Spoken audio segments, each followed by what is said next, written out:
नमस्कार, स्वागत है बच्चों सभी का। तो अगर आप किसी भी प्रकार की टीचिंग एग्ज़ाम की तैयारी कर रहे हैं, चाहे सीटेट, एचटेट या ईएमआरएस, केवीएस, ठीक है, या डी ट्रिपल एस भी, तो बहुत ही महत्वपूर्ण क्लास ये रहने वाली है। हम पढ़ रहे हैं बच्चों मेथड ऑफ टीचिंग।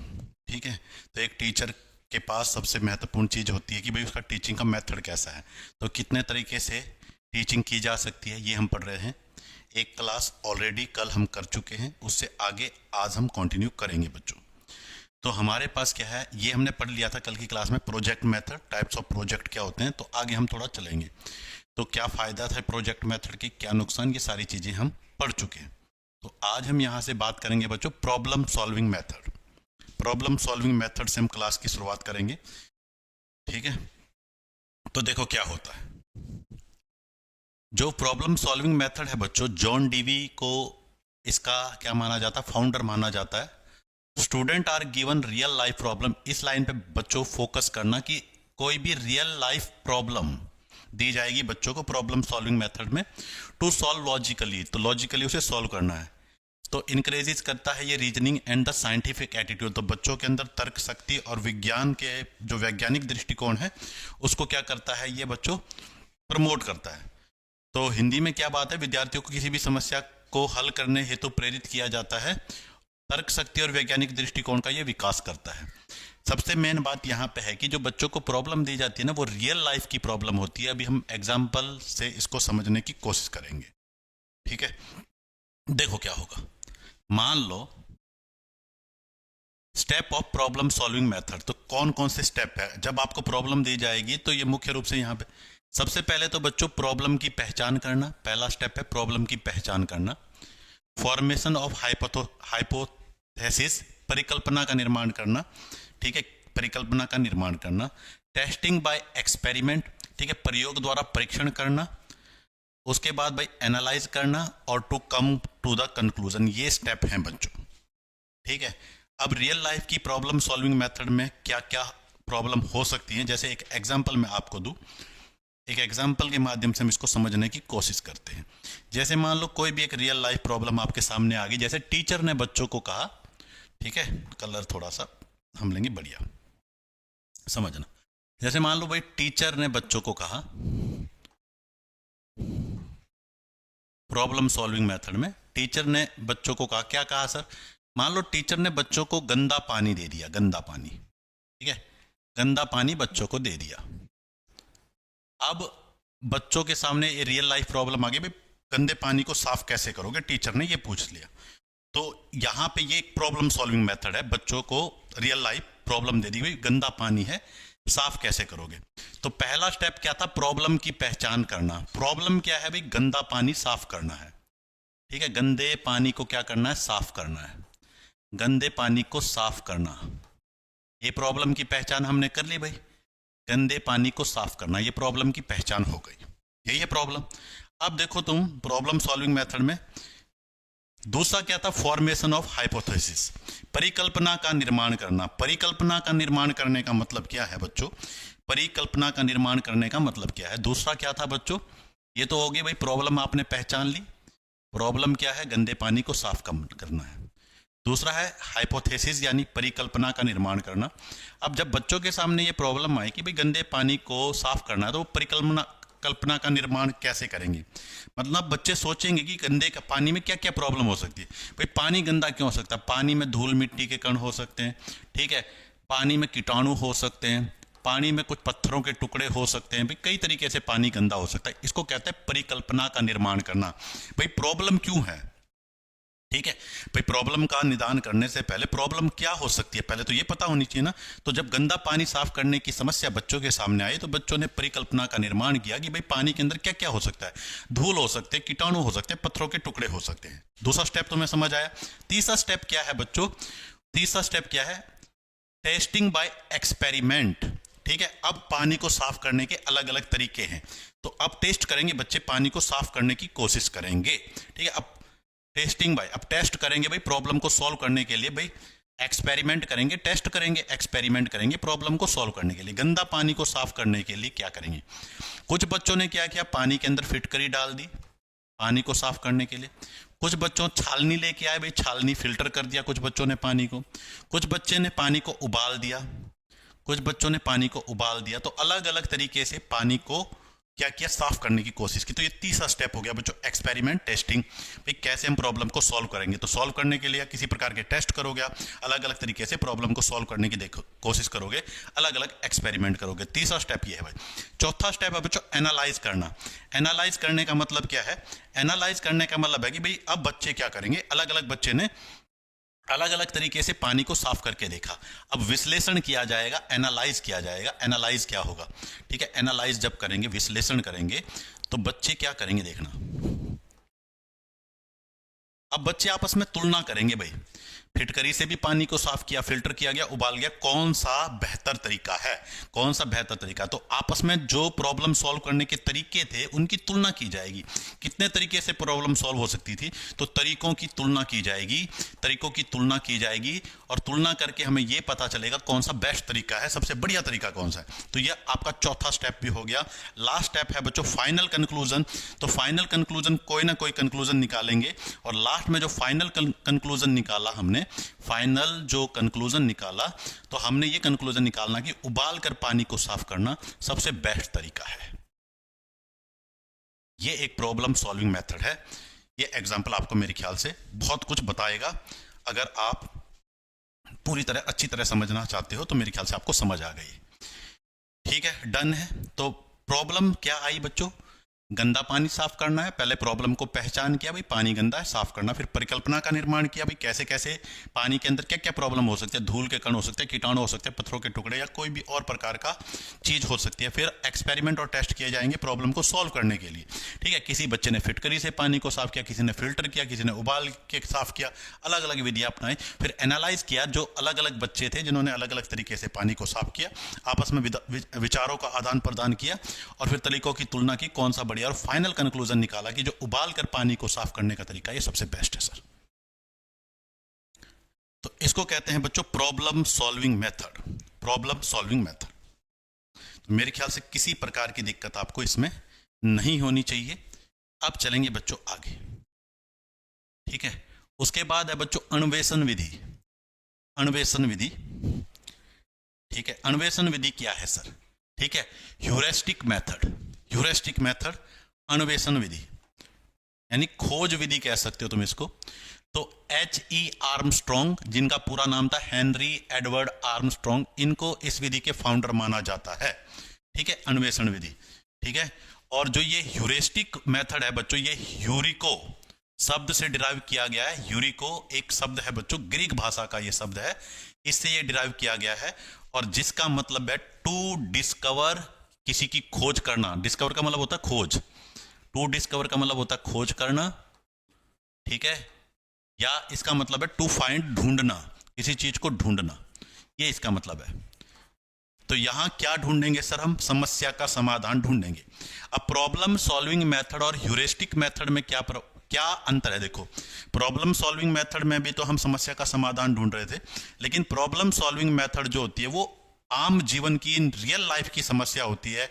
जैसे गंदे पानी को साफ करना, गरीबी को कैसे हटाओगे, पॉपुलेशन को कैसे कंट्रोल करोगे, ऐसी प्रॉब्लम होती है। ठीक है, परिवार नियोजन कैसे अपनाओगे, तो ये रियल लाइफ की प्रॉब्लम है बच्चों। आप अपने जीवन को बेहतर कैसे बनाओगे।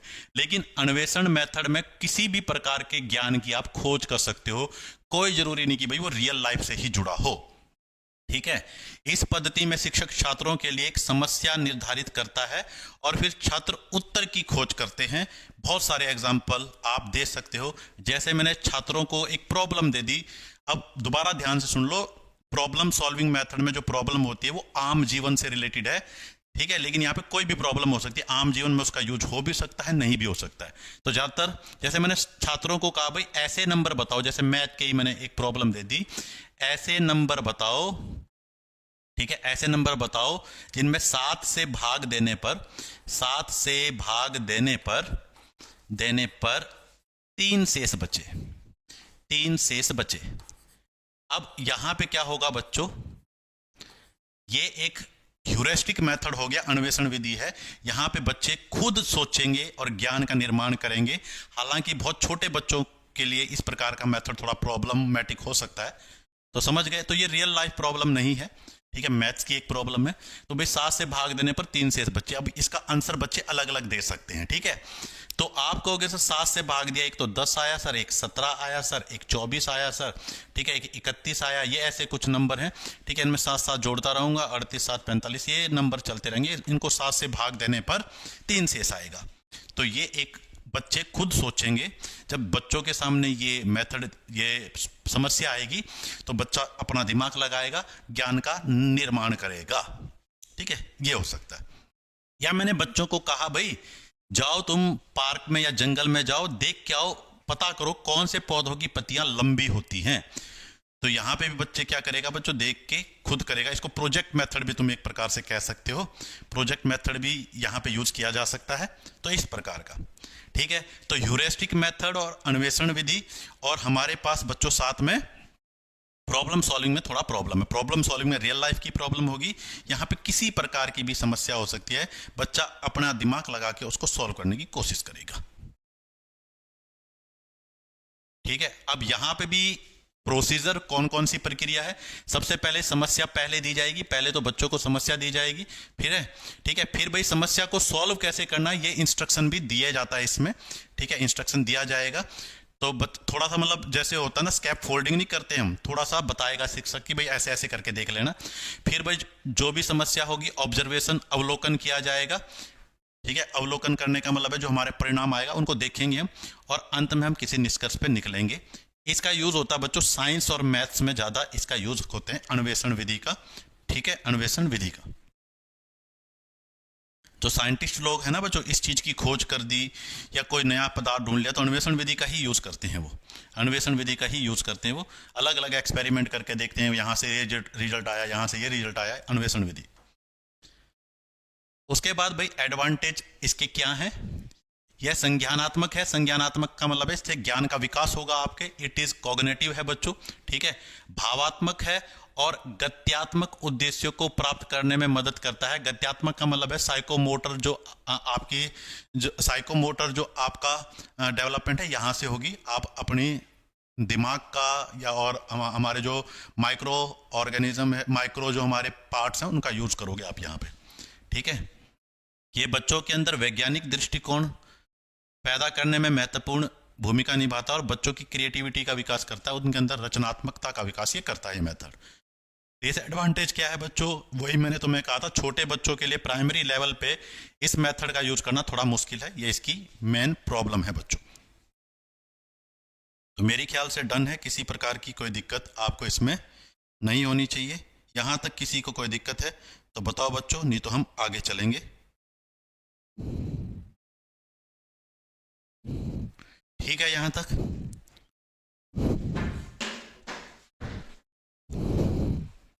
बताओ कोई दिक्कत है तो यहां तक।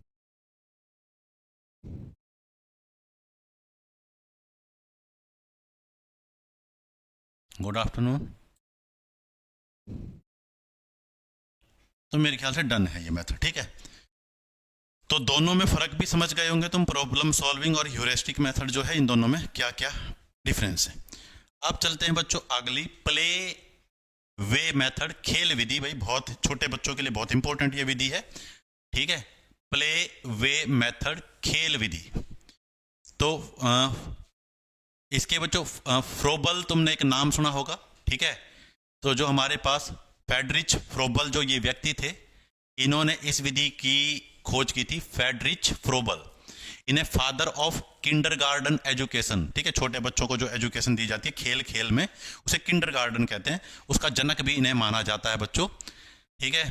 तो फ्रेडरिच फ्रोबल इसके जनक हैं, और आधुनिक समय में हेनरी कैल्डवेल कुक, ठीक है, ये भी इस विधि का यूज करते हैं बच्चों। तो खोज तो की थी हमारे पास फ्रेडरिच फ्रोबेल ने, लेकिन हेनरी कैल्डवेल कुक ये भी इसका यूज करते हैं बच्चों।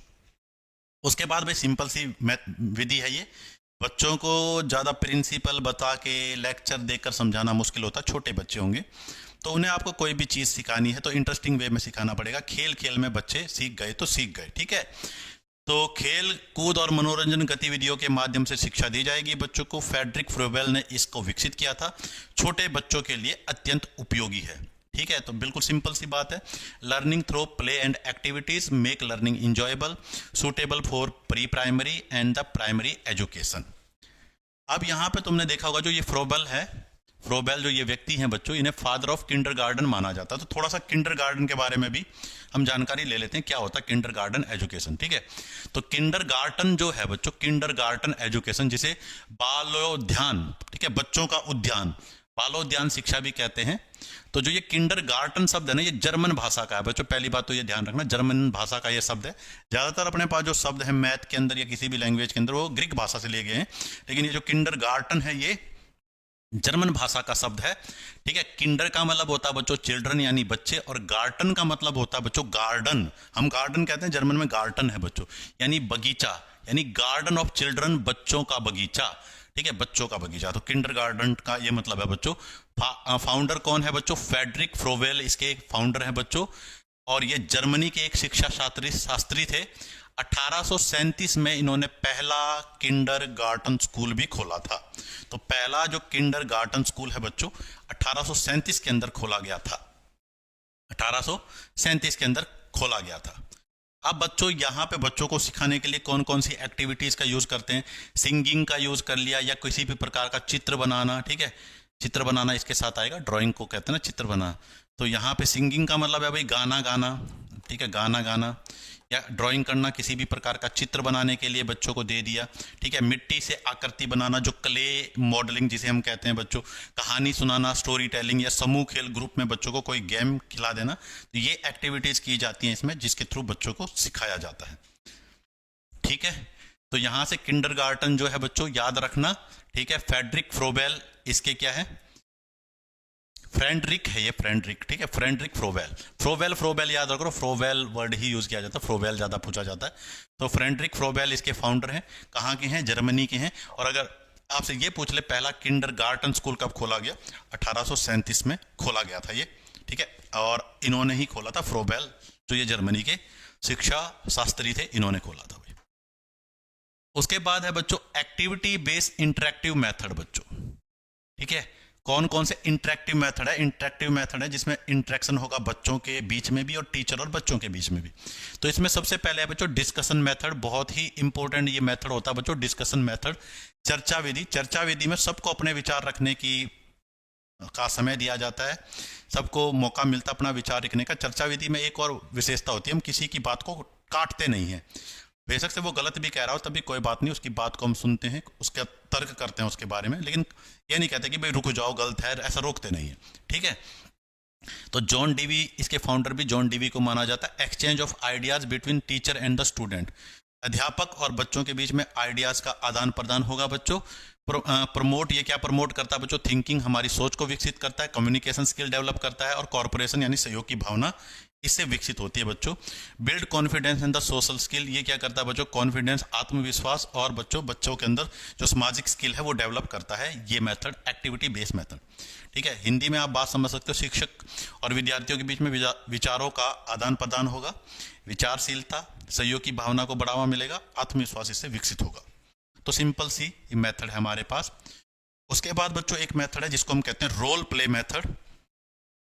इस रोल प्ले मेथड को कई बार हम क्या करते हैं, मनुष्य की आंतरिक भावनाओं को बाहर निकालने के लिए भी इसका यूज किया जाता है, रोल प्ले मेथड। तो रोल प्ले मेथड क्या होता है? जैसे फिल्मों में एक्टर एक्टिंग करता है ना, कभी वो सैनिक बन गया, कभी डॉक्टर बन गया, कभी दिल टूटा हुआ आशिक बन गया, ये रोल प्ले मेथड ही है। ठीक है, तो रोल प्ले मेथड भी एक टीचर सिखाने का तरीका है। इससे बच्चों में रोल प्ले मेथड से क्या फायदा होता है? इससे बच्चों में एक तो एक दूसरे के साथ बातचीत करके तालमेल बढ़ता है, दूसरा बच्चों की कम्युनिकेशन स्किल बहुत अच्छी तरह से डेवलप हो जाती है, जैसे डायलॉग डिलीवरी वगैरह, कम्युनिकेशन स्किल बढ़िया हो जाती है रोल प्ले मेथड। बच्चों को मंच पर बोलने की आदत हो जाती है, श्रम उनकी खुलती है, ये सारी चीजें, कई फायदे हैं इसके।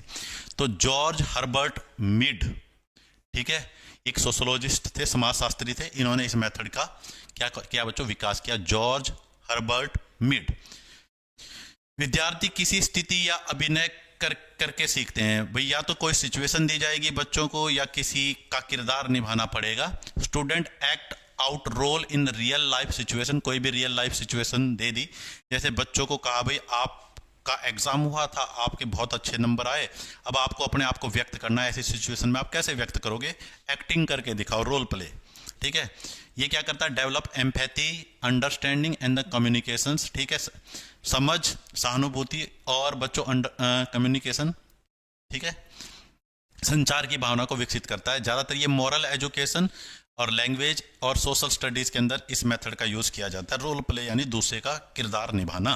ठीक है, जैसे बच्चों को भी हम ये कई बार करते हैं ना, जैसे हमने देखा हो स्कूल कॉलेज में ड्रामा प्ले वगैरह होते हैं कि भाई किसी को सैनिक बना दिया, तो जैसे स्कूलों में कई बार करते हैं ना, देशभक्ति का कोई भी नाटक प्ले करके दिखाओ, ये रोल प्ले ही मेथड है। तो रोल प्ले मेथड से हम हर चीज़ें तो नहीं समझा सकते, लेकिन बच्चों की जो डर है, उनके मन में जो संकोच की भावना है, ये दूर की जा सकती है। कम्युनिकेशन स्किल इससे डेवलप की जा सकती है बच्चों के अंदर। तो ये भी एक मेथड है बच्चों। उसके बाद है बच्चों ब्रेन स्ट्रॉमिंग मेथड, बहुत ही बढ़िया मेथड है। क्वेश्चन इससे बन सकते हैं। मंथन विधि, ठीक है, मंथन। ब्रेन स्ट्रॉमिंग विधि एक ऐसी विधि होती है कि आपके सामने एक प्रॉब्लम रखी जाएगी, कोई भी सिचुएशन रखी जाएगी, और उस प्रॉब्लम आपके दिमाग पर वो प्रभाव डालेगी, आपके अंदर उथल पुथल पैदा होगी। ऐसा क्यों? सोचने पर आप मजबूर हो जाओगे। जैसे आप मूवी में दिखाते हो कि भाई एक गरीब सा बेचारा किसान है, सभी उसके ऊपर अत्याचार कर रहे हैं, जमींदार उसके ऊपर अत्याचार कर रहे हैं, उसकी घर की कंडीशन, घर वाले भी उसे दुत्कार रहे हैं, तो बेचारा वो क्या करता है, सब दुख तकलीफ सह सहकर टूट जाता है, और अंत में उसके अंदर का गुस्सा फूटता है और कुछ ऐसा काम कर देता है जो उसे नहीं करना चाहिए था। तो फिर आपके सामने ये सवाल आता है क्या उसने सही किया या गलत किया। तो ये इस प्रकार की विधि है। मस्तिष्क उद्वेलन विधि इसे कहते हैं बच्चों, ब्रेन स्ट्रॉमिंग मेथड। बालकों को, बच्चों को कोई भी ऐसी समस्या प्रदान की जाती है जिसके द्वारा बालकों के मस्तिष्क में विप्लव का मतलब है उथल पुथल पैदा हो। ठीक है, एवं इस विप्लव बालक किसी नवीन विचार या सोच को प्रकट करता है बच्चों। तो ऐसी समस्या दी जाएगी, बच्चा सोचने पर मजबूर हो जाए, उसका माइंड, उसका दिमाग हिल जाए, सीधी भाषा में उथल पुथल हो जाए। ठीक है, तो in the brain storming method children are given a problem that create turmoil और अनहीवल। ठीक है, उथल पुथल ही इनका मतलब होता है in their mind, and through this turmoil the children express a new idea और थॉट। अब जब उसके मन में उथल पुथल पैदा होगी तो वो कुछ नए आइडियाज डेवलप करेगा, कुछ कंक्लूजन पे आएगा। ये है ब्रेन स्टॉर्मिंग मेथड। ठीक है, तो ये दो प्रकार की हो सकती है बच्चों, व्यक्तिगत मस्तिष्क उद्वेलन, यानी एक व्यक्ति पे भी इस विधि को लगाया जा सकता है और ग्रुप पे भी लगाया जा सकता है। सामूहिक ब्रेन स्टॉर्मिंग भी हो सकती है, ग्रुप में भी हो सकती है, ग्रुप ब्रेन स्टॉर्मिंग भी हो सकती है, और इंडिविजुअल ब्रेन स्टॉर्मिंग भी यहाँ पे की जा सकती है बच्चों। डन है। ठीक है, जैसे तुमने देखा होगा, एक वो एग्जाम्पल नहीं देते हम जब सीडीपी पढ़ाते हैं कि भाई एक व्यक्ति, उसका नाम मुझे याद नहीं आ रहा, कि उसकी पत्नी बीमार थी, अब वो दवाई लेने जाता है। एक व्यक्ति ने वो दवाई बनाई थी, लेकिन उसने बहुत सारा पैसे मांग लिए उससे, उसके पास वो पैसे नहीं थे, तो वे व्यक्ति क्या करता, चोरी कर लेता अपनी पत्नी को बचाने के लिए। अब बच्चों से क्वेश्चन पूछा जाता है, बताओ उसने सही किया कि नहीं किया। तो कानून की दृष्टि में तो ये गलत है, लेकिन कुछ बच्चे, उनके दिमाग में कुछ बच्चे ये कहते हैं बिल्कुल सही किया, जब उसे इतनी महंगी दवाई नहीं मिल रही थी अपनी पत्नी की, उसे क्या करनी थी, जान तो बचानी थी। तो ऐसी स्थिति पे ऐसी सिचुएशन बच्चों को दी जाती है, इसको कहते हैं ब्रेन स्टॉर्मिंग मेथड। ठीक है, दिमाग चलाओ अपना। ठीक है, जैसे तुम्हारे सामने पजल आ जाते हैं, पजल सॉल्व करना कुछ ऐसा ही है ये ब्रेन स्टॉर्मिंग मेथड। ठीक है, जैसे तुम चेस खेल रहे हो तो वो भी एक ब्रेन स्टॉर्मिंग मेथड है, आपके दिमाग को वो बूस्ट कर रहा है, क्या चाल चलूं मैं। ठीक है, ये चीजें।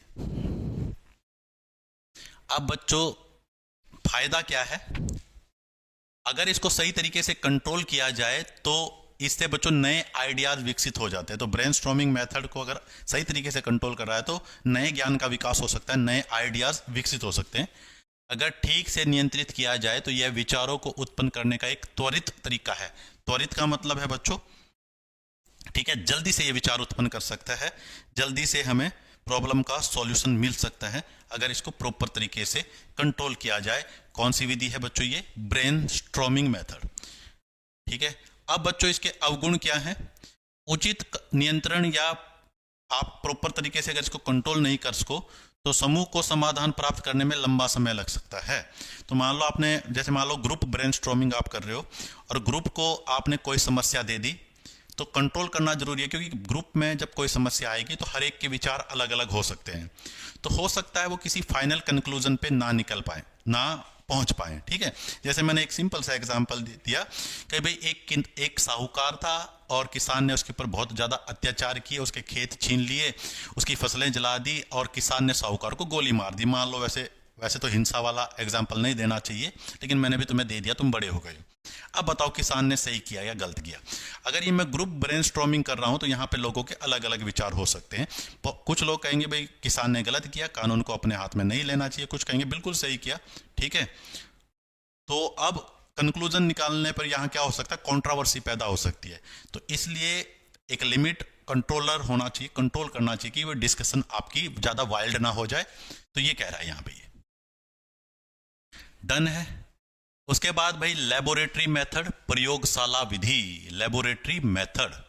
ठीक है, तो बच्चों फ्रेडरिच, ठीक है, फ्रेडरिक हर्बर्ट, ये प्रयोगशाला विधि। तो देखो भाई लैब में जो हम एक्सपेरिमेंट करते हैं, प्रयोगशाला, साइंस में फिजिक्स केमिस्ट्री बायो लैब आपने देखी होगी, कंप्यूटर में भी हम कंप्यूटर लैब का यूज करते हैं, तो इसको कहते हैं प्रयोगशाला विधि। तो बहुत इंपॉर्टेंट है ये प्रैक्टिकल करवाने के लिए। ठीक है, तो फ्रेडरिच हर्बर्ट इसके क्या हैं बच्चों, फाउंडर हैं।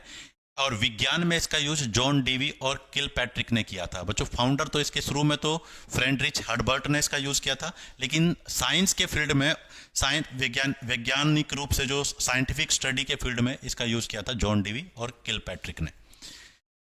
ठीक है, तो इसमें क्या किया जाता है, समस्या के समाधान में मूल या कच्चे डेटा का अध्ययन करने वाली नियोजित शिक्षा गतिविधि है।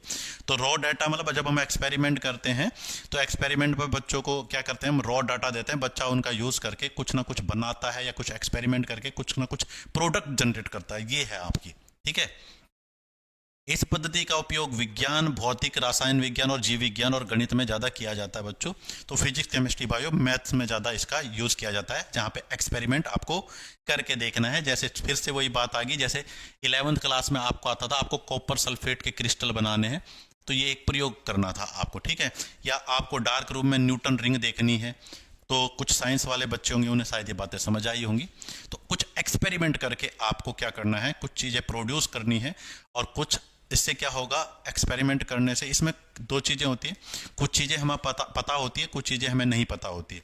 तो हम जो प्रिंसिपल वगैरह है उनका यूज करके भाई क्या करते हैं, ज्ञान जनरेट करते हैं, या कोई भी चीज हमें पहले पता है उसको सत्यापित करते हैं, उसको वैलिडेट करते हैं बच्चों। इसको कहते हैं लेबोरेटरी मेथड। ठीक है, तो इसके बहुत सारे फायदे हैं भाई। वैज्ञानिक दृष्टिकोण का निर्माण करेगा, उपलब्धि की भावना, सेंस ऑफ अचीवमेंट। जब आप खुद अपने हाथ से कुछ चीज करोगे लैब के अंदर तो आपके अंदर आएगा हाँ मैंने किया ये, है ना। जैसे बच्चों के अंदर हमने कोई लैब में काम दे दिया तो सबसे पहले जैसे हमें देखना, तो जो बच्चा सबसे पहले कहेगा ना सबसे पहले मैंने किया, तो उसके अंदर सेंस ऑफ अचीवमेंट पैदा होगी। लर्निंग बाय डूइंग बिल्कुल सही है, बच्चा खुद करके देखेगा, प्रैक्टिकल स्किल डेवलप होगी बच्चों। प्रैक्टिकली ही तो लैब में प्रैक्टिकल ही तो किया जाता है। कॉन्टैक्ट विद रियलिटी, वास्तविक डाटा पे वो काम करेगा, तो रियल डाटा पे वो काम कर रहा है, तो ये मतलब है कॉन्ट्रैक्ट विद रियलिटी। उसके बाद सीखी गई सामग्री को प्रतिधारण करेगा, क्योंकि उसने खुद करके अपने हाथों से देखा है वो एक्सपेरिमेंट, तो एक बार अगर वो चीज सीख जाएगा तो लंबे समय तक उसे याद रहेगा। ठीक है, डिसएडवांटेज क्या है कि सारे ज्ञान को प्रयोग द्वारा स्थापित नहीं किया जा सकता। यानी कह रहा है जितने भी प्रिंसिपल हैं सबको हम लैब में वेरीफाई नहीं कर सकते। कुछ प्रिंसिपलों को आप वेरीफाई कर सकते हो, साइंस के अंदर कुछ नियम है उनको वेरीफाई कर सकते हो, लेकिन सारे प्रिंसिपलों को आप लैब में वेरीफाई नहीं कर सकते। उसके बाद है संसाधनों की कमी है बच्चों। तो अगर संसाधनों की कमी है, प्रॉपर आपके पास लैब ना हो, सामान ना हो, तो आप एक्सपेरिमेंट नहीं कर सकते बच्चों। वही बात है, पैसों की कमी है तभी तो संसाधनों की कमी है। उसके बाद है छात्रों को भारी बोझ लग सकता है। कई बार क्या हो सकता है भाई, बच्चों को अगर नहीं हो रहा है बच्चे से, तो कई बार बच्चों को क्या होता है, कई बच्चे लैब में जाते ही नहीं, उन्हें लगता है यार ये तो एक्स्ट्रा काम है, वैसे याद कर लेंगे। तो इस प्रकार की बातें भी हो सकती हैं। तो ये थे बच्चों मेन जो टीचिंग मेथड थे वो मैंने आपको करा दिए हैं। कुछ टॉपिक हमने कल कवर किए थे, कुछ आज हमने कवर कर लिए हैं। ठीक है, तो नेक्स्ट जो क्लास होगी बच्चों, कल यानी जो नेक्स्ट क्लास होगी, तो क्वेश्चन हम इसमें करेंगे। ठीक है, कैसे क्वेश्चन यहाँ से बन सकते हैं, तो कुछ क्वेश्चन आंसर हम यहाँ से लगाएंगे और धीरे धीरे आगे हम बढ़ते रहेंगे बच्चों। ठीक है, आज की क्लास बच्चों इतनी ही रहेगी। चैनल पे अगर आप पहली बार आए हैं तो चैनल को लाइक और चैनल को सब्सक्राइब और वीडियो को लाइक करना मत भूलिएगा। ठीक है, पढ़ते रहो, मिलते हैं कल की क्लास में। इसी के साथ बच्चों जय हिंद।